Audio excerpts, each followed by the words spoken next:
always, I'm so happy to be back. I'm wearing a nice dress.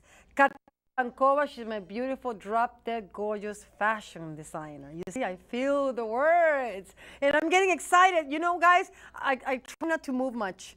Because Ginger Broderick, one of my producers, she said, Sissy, don't move to the left, don't move to the right. Be careful because your sound is muffled. Be aware what you're doing. Guys, I can't even breathe. Now, I'm going to forget lines. Okay, today is what? Friday, May 27th. Memorial Weekend. Yeah. And we got Nikki Jenkins in the house. Exquisite. Can we, don't go to my face, go to her face. Can we see her face? There you go. Now I'm happy. Actor, singer, playwright, lyricist, Nikki Jenkins. Hello. Thank you. Bye, baby. Thank you for having me. You're so beautiful. Thank you. You look so You're young, beautiful. No, look at you. Look at this. No. Everybody has to look at it, okay? Look at these boots. Look at these boots. Look at those legs, Nikki. Look at our legs. Yeah, look at that. And you see, oh my God, we can't do that. Uh-oh. No, we're not going to do it. All right. We're going to remain proper. We're not going to bring the heat in the house. Family show. Okay. Yeah, we have to behave. God, my sponsors, one more two sponsors, the Micos, the best Italian men. I'm not trying to pick you up. Danny Darrow, okay, in the camera. I just want to say that my Danny Darrow, he was in the HBO movie, the greatest series I ever seen, Too Big to Fail. William Hurt, James Woods, Bill Pullman, Cynthia Nixon. It's a huge, it's a wonderful story. It's a great book. And Danny, he's in it. You got to see with James Woods, baby. So I'm rooting for you, Danny. I'm very proud of you, okay? I'm so excited. Madonia's Brothers Bakery, Katerina Lankova, and of course, Fluff and Stuff, Quinton Bailey. They have beautiful, delicious pastries. But, you know, we kind of missed them today for some reason. And you know what? I'm wearing this dress. For some reason, it's kind of hot. Nikki? It is hot. Yeah, you're wearing the right stuff for the summer. Well, you know, I decided that the legs needed to be out. They I'm so glad. Wow. They need to breathe. I'm glad you made them breathe. Your long legs. Well, you're an active ballerina, too, I would say. Well, ballerina may be a bit of an embellishment, but I have been to walk across the stage without tripping. And I'm a wonderful fake tapper. I do a fierce fake tap. Really? Yes, oh, I'm amazing. But you see, if you would have let me know, let me take my hands out of the side. If you would have let me know, we could have done it. But you see, we had to set up the we had to set up the lighting for that. Drew trailer. We'll get the floor up. Get it done. Okay. So I read about you, your work, this music you wrote. Yes. Yes. Disenchanted. Disenchanted, the new musical. Oh, can we talk about that? Because I don't have the slightest clue how you write a musical.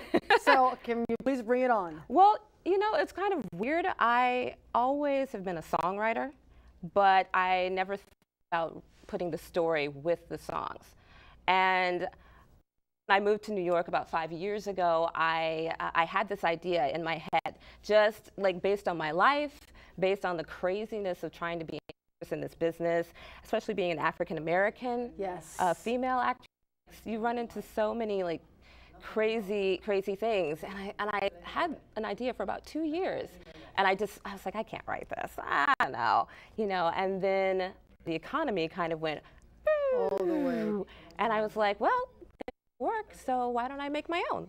Good. And I just sat down and I just sort of let it flow, and I wrote. It was called Denial, Time to the Musical, when I first wrote it, and it came into being in literally a month. Okay. I wrote it. That's that quick, It Nikki? just came. Are you bragging or is No, it no. Incredible. It just 1 month. happened.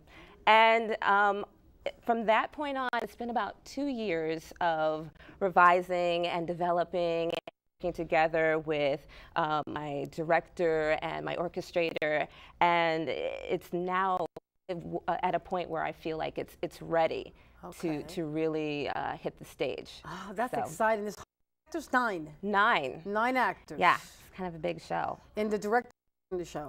One of my best friends, Aaron Pratt, went to school together at East Carolina University. Wonderful. And he's a very talented director. And you guys know each other, which make it easier. So much easier. So much easier because you have to have that teamwork. Right, you know? right. And he really shares the vision of this show. So It's gonna be good. Yeah. And how was the casting? The process of casting all the actors, Nikki? Oh gosh, it was this time around. I've tried casting it myself, and it's just such a huge burden. I mean, you see hundreds of people. Oh, yes. And you feel so bad because I'm an actress, you know. Yes. So all of us are ruling for each other. I know. Oh, come on, that's not true. What you want? Oh, please, let's not get the gig. Come on. Like, I'm sorry, I can't hire all of you. But we actually went through a casting agency this time. We went through. You guys got fancy. Yeah, we got fancy with it, you know. Okay, good. And keep bragging, Nikki. I'm hearing you. Bring it on, baby. But yeah, and so we got over 600 to 700 submissions. That many? Yeah, and whittled it down to 9 amazing actors. We have Doreen Montalvo. She was with the original cast of In the Heights. Oh, wow. Yeah, she's really fancy. Okay, and, okay, nice. Wow, I like that name, Montalvo. Montalvo. Yes, good. Well, I practice. You practice. And you got it, baby. You got it. Yeah. And so we have Joshua James Campbell. We have Jennifer Mintzer. They're playing twins. Okay. Playing the lead. Okay. So that's exciting. Of course. Oh, you know. You're doing all this work, Nikki. Come on. I had to give myself something. You gotta get so who did I leave out? Jerome Amonkiton. Whoa. Way back. Let's rewind the tape for a second. Okay. What is that name again? Jerome Amonkiton. Amonkito. Like yes, that's a Filipino name. Oh, okay. Yes, nice. Yes. Nice. I think I'm saying Filipinos that right. are getting pretty hot nowadays. Right? Yeah, no. They're getting pretty. Look at Pacquiao. They want him as a president now. I'm kidding. It's true. It's true. Okay, let's go back to the subject. I'm sorry. Okay. Did I say everybody? They're going to yell at me. You said names. I know. You forgot somebody. I said Nikki? a lot of names. Come on. Leave out. You asking me? Tell me who I hired. Asking me. I know. Kristen Malone. That name sounds familiar. She's a gorgeous girl, blonde, she's a model. Okay. She plays, this is the funny thing about my show. Okay, she plays a reflection. Oh. Yes, because Disenchanted is about. Let's talk about what it's about. It's not what it's about. It's about an African-American girl who believes she's white. Okay. She's been raised. She's been adopted. She's been adopted since a baby. And she's been raised by her family. Believe that she's basically this beautiful, blonde, blue-eyed, type Elwood. Who wants to be Paris Hilton? I'm sorry for cut you off. I'm sorry. I didn't say that. Who wants to be rich Hilton? and beautiful blonde?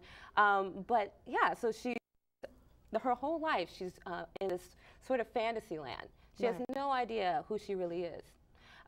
Parents, they don't want her to face the hardships of race, of all the different stereotypes that would be put on her.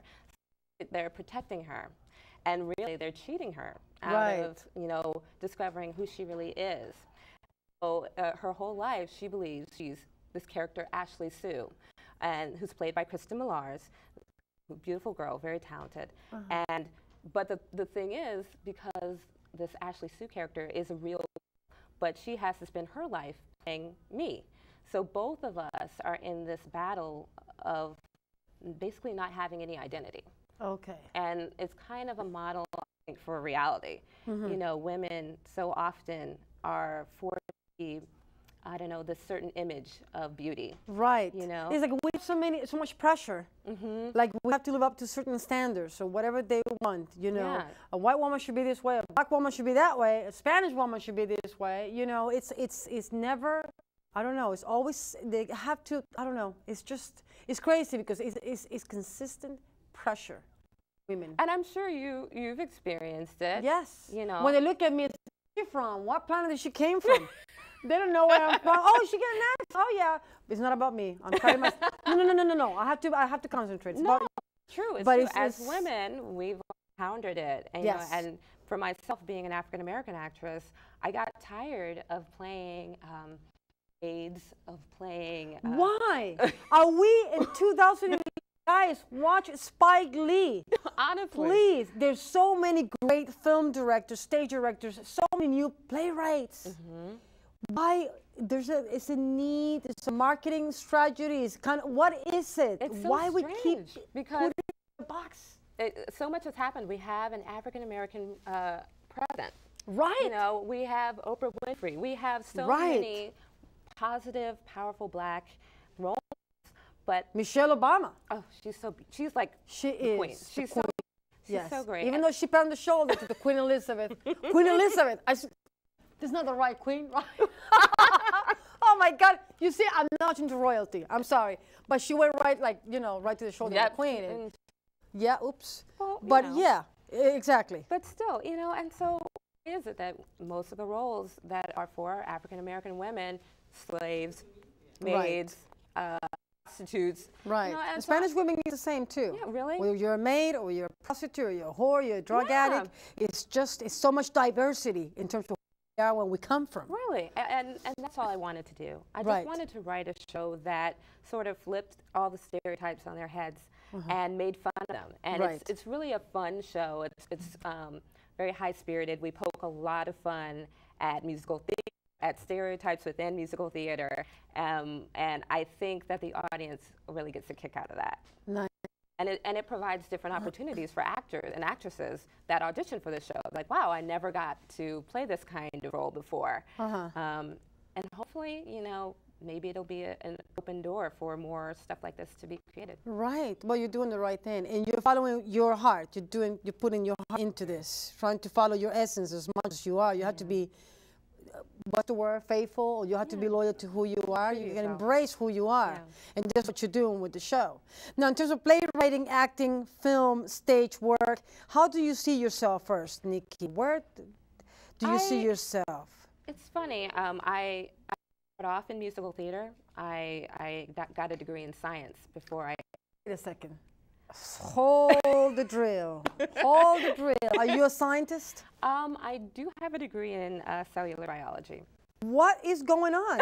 It's a guy from Entourage, the second, no Entourage, my God, what I'm saying, The Hangover. Hangover with all my boys, Bradley Cooper, which I think is adorable. He's so cute. He's adorable. Okay, the Chinese guy, he's a doctor. He is a doctor. It happens. It happens. Just in an interview yesterday, they said, well, I guess that's telling us something that we have a backup plan, guys. Okay. Yeah. The economy and the world is changing very fast. Day job. Yes. Indeed. So so I was a science person before that, and I used to write time when I was doing that. Okay. And then when I transitioned into musical theater, stopped writing. It was like I just concentrated so much on singing and dancing, and I kind of left that part of myself behind. So I became this actress.